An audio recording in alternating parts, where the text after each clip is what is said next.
আসসালামু আলাইকুম। শ্রীমঙ্গলের ডে 1 ভ্লগ নিয়ে চলে আসলাম।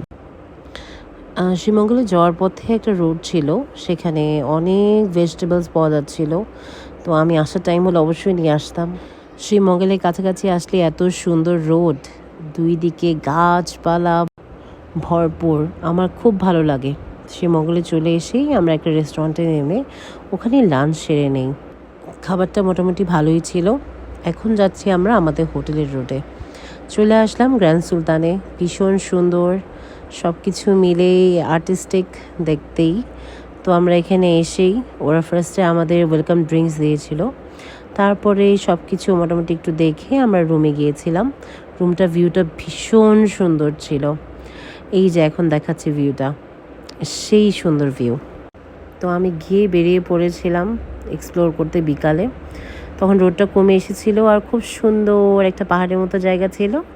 এখানে গিয়ে আমি একটু ছবি তুলছি, পাশেই চা বাগান। সব মিলিয়ে এই হোটেলটা আমার মনে হয় এখানে এসে অ্যাটলিস্ট একবার থাকা উচিত। পুল এরিয়াটা খুব সুন্দর ছিল, জাকুজি ছিল আর মাউন্টেন ভিউ ছিল। মাঝখানে ওদের একটা ব্রিজের মতো ছিল। তো সব কিছু মিলিয়ে আসলে আর্টিস্টিক একটা এনভায়রনমেন্ট ছিল। আর এখানে একটা আম গাছে এত আম ছিল, আমার তো খুব ইচ্ছা হচ্ছিল আমগুলো পাড়ার, বাট ইটস ওকে। আর চা বাগানের এই পাশ দিয়ে একটু হেঁটে হেঁটে এক্সপ্লোর করছিলাম। ওদের আসলে সব কিছু মিলেই সাজানো, সব কিছু মিলে এক্সিলেন্ট একটা জায়গা।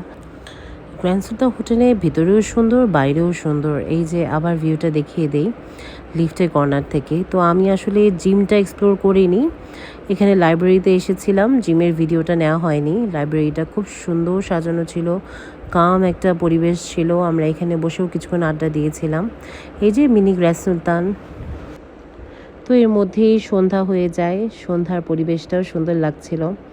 তো আমরা লাইব্রেরিতেই ছিলাম, এখানে অনেক টাইপের বুকস ছিল, কোরআন শরীফ ছিল। তারপর ডিনারে চলে যাই, এখানে আমি ডাল মাখনি আর পমফ্রেট খেয়েছিলাম, খুব মজার ছিল খাবারগুলো। তারপরে নিচে একটু এক্সপ্লোর করে ফার্স্ট ডে শেষ, তারপর রুমে।